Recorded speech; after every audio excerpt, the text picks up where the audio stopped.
Bonjour à tous, bonjour à toutes et bienvenue dans Tech 24. Au sommaire cette semaine, la planète tech se presse à Las Vegas. L'édition 2016 du Consumer Electronics Show fait salle comble.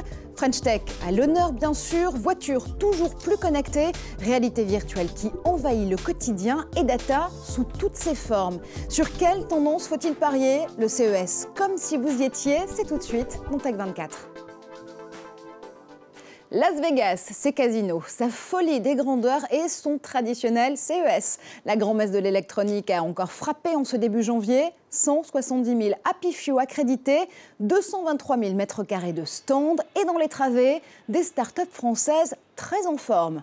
Nos envoyés spéciaux Valérie Defer et Sébastien Vuagna sont allés à la rencontre de la délégation French Tech Cocorico 3.0. Voici la première caméra pour filmer à 360 degrés et elle est française. Les trois optiques vont être fusionnées en fait, dans la caméra elle-même pour recréer un champ intégral sphérique qui permet de tout capturer autour de soi, au-dessus de soi et même en dessous. Et on va ensuite pouvoir revivre intégralement ce qu'on a vu sur un mobile, sur ordinateur et même dans un masque de réalité virtuelle comme l'Oculus Rift. Cette start-up lilloise a levé 4 millions d'euros auprès d'investisseurs internationaux. Le CES, c'est dans tous les cas une belle vitrine. Ça nous permet de montrer ce qu'on fait et d'exister en fait sur la scène internationale. Impossible d'arpenter les allées du CES sans entendre parler français. L'Hexagone est le deuxième pays le plus représenté derrière les États-Unis avec 140 startups. C'est 10 fois plus qu'il y a 3 ans. Le gouvernement a à cœur, au travers de nos actions et au travers, encore une fois, de la présence du ministre Macron, de montrer qu'il soutient cette prise de risque, qu'il soutient ces entrepreneurs, en espérant que certains d'entre eux deviendront les Google et Uber de demain. L'objectif, attirer de nouveaux investisseurs et surtout soutenir les jeunes entrepreneurs comme Guillaume Roland.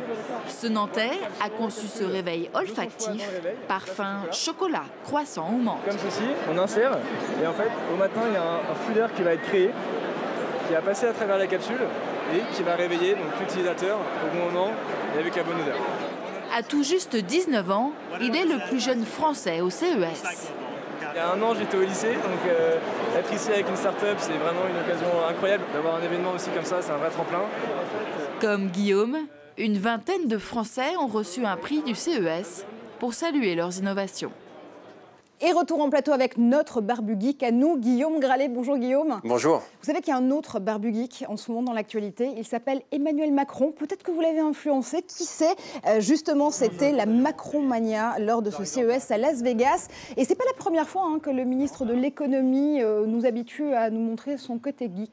Oui, Marjorie. Alors, effectivement, une petite barbe. On sait qu'après le voyage à Las Vegas, Emmanuel Macron devait se rendre à San Francisco où il devait, entre autres, déjeuner avec des investisseurs. Et il y a un investisseur qui inspire beaucoup de VC, les venture capitalistes, qui s'appelle Marc Andreessen. Marc Andreessen lui-même est devenu barbu. Alors, c'est peut-être plus lui qui a inspiré Emmanuel Macron. En tout cas, ça passe bien, cette petite barbe, c'est assez sympa. 2016, l'année de la barbe, et si Bercy parie sur la French Tech, et bien forcément, la France n'est pas la seule à parier sur l'économie numérique. D'autres nations, d'autres start-up nations, d'ailleurs, se sont illustrées lors de ce CES. Oui, ce qui est intéressant, c'est quand on voit les États vraiment s'emparer de cette cause. Et le premier d'entre eux à s'être déclaré, autoproclamé Startup Nation, un peu comme l'Estonie, eh bien c'est Israël. Israël qui cette année a envoyé 12 sociétés parmi les 500 pépites que compte le pays. Parmi ces 12 sociétés, il y a Extreme Reality qui va modéliser vos mouvements, mais ça inspire beaucoup d'autres pays. Il y a la Corée du Sud avec des entreprises États un petit peu comme LG qui a montré un écran flexible. Le Vietnam et l'Indonésie sont prêts à emboîter le poids. L'autre tendance de ce CES 2016 pour vous, Guillaume, c'est la voiture toujours plus connectée qui va d'ailleurs toujours plus loin là aussi.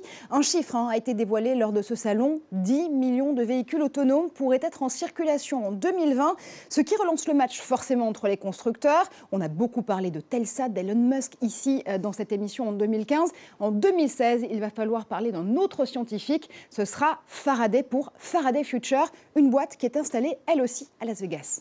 Oui, ce qui est intéressant, Marjorie, c'est qu'on a un ovni, en fait, un concept car qui ressemble à ce qu'on ne connaissait pas du tout et qui multiplie les records. D'abord, alors on va avoir jusqu'à 320 km/h, en tout cas c'est la promesse de ce constructeur, avec un modèle qui s'appelle FF01 qui va permettre d'arriver à 100 km/h en moins de 3 secondes. Il vaut mieux pas que j'aille dans cette voiture, Marjorie. Ce qui est intéressant, c'est que c'est vraiment une voiture qui est conçue pour être tout-terrain. Il y a même un casque qui doit permettre d'alimenter en oxygène et en eau le conducteur en cas de situation extrême. Et puis surtout, cet industriel, il pique les talents, les meilleurs du secteur. Il a recruté Nick Sampson, qui était justement chez Tesla, qui s'occupait des châssis. Il a également recruté Richard Kim, qui s'occupait du design chez BMW. Bref, une ambition sans commune mesure. Et un fondateur milliardaire chinois, là aussi très étonnant. Oui, il s'appelle Ya Ruetling. Il a un peu le style de Steve Jobs, basket, t-shirt.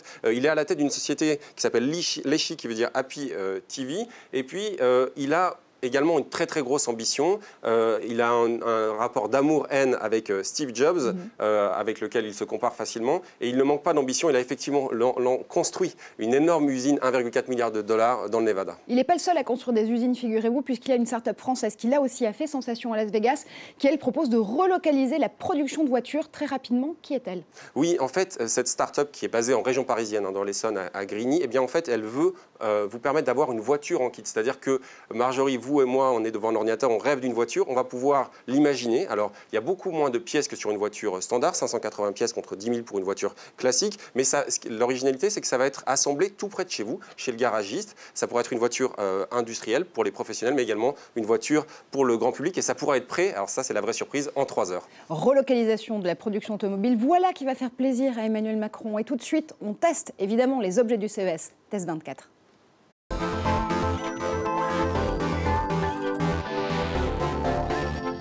Un CES 2016 qui regorge d'innovation, bien sûr, focus sur la réalité virtuelle. Avec cette annonce très remarquée d'Oculus, le précurseur de la réalité virtuelle vient de révéler le prix de son dernier casque. 600 $ hors taxe aux États-Unis, ça veut dire 700 € pour l'Europe. Ça fait grincer des dents, même ses plus grands fans. Et Guillaume, vous avez peut-être trouvé une parade made in France à moindre prix.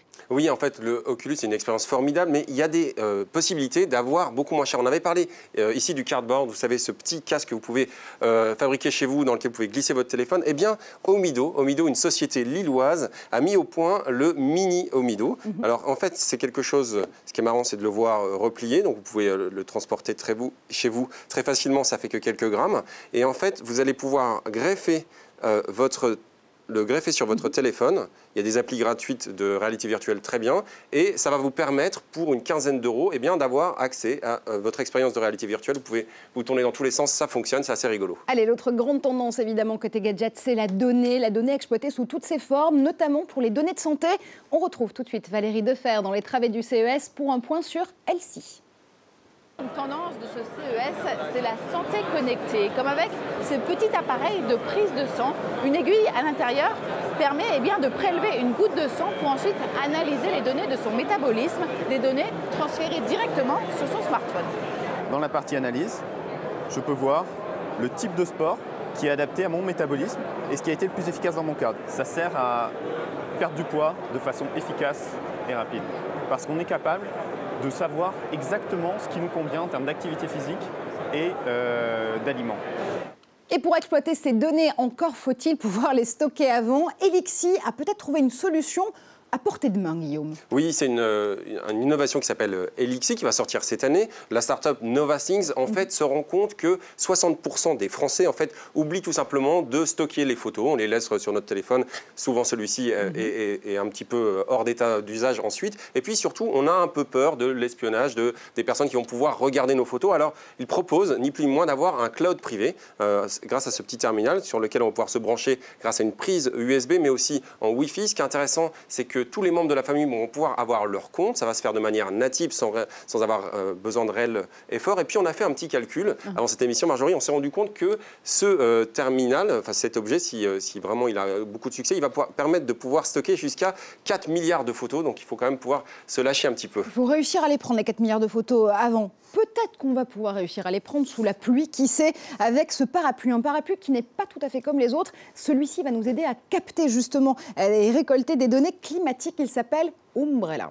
Oui, alors là, quand on m'a parlé d'un parapluie connecté, je me suis dit, ouh là là, qu'est-ce que c'est que cette innovation? D'abord, il faut le dire, c'est quelque chose qui est assez surprenant. Et il ne faut pas être superstitieux. Il ne faut pas être superstitieux et qui est assez beau, hein, il faut le dire, Marjorie. Mais ce qui est intéressant, ce n'est pas forcément son apparence physique, c'est qu'à l'intérieur, ici, vous avez une petite molette. Alors, c'est un des premiers prototypes, mais cette start-up veut glisser une puce dans cette molette et cette puce, elle va vous renseigner sur plusieurs choses. D'abord, elle va vous renseigner sur le fait d'avoir oublié votre parapluie, ce qui arrive très souvent. C'est-à-dire qu'on va voir, grâce à une application qui est dédiée, on va vous dire attention, vous êtes un peu loin de votre parapluie, mais surtout, elle va récolter des données météo en temps réel. En fait, la start-up Wizo en question, elle n'est pas toute neuve.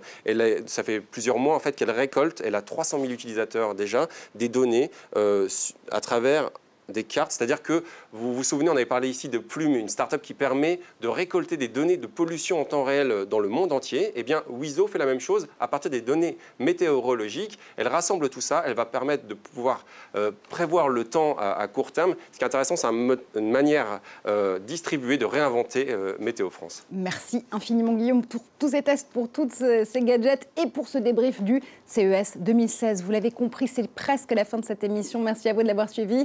On se retrouve comme chaque semaine, ça se passe en 2016 aussi sur Facebook et sur Twitter avec le hashtag Tech24 à la fin de vos messages pour commenter l'actu numérique avec nous. Restez connectés, on se retrouve très vite en plateau.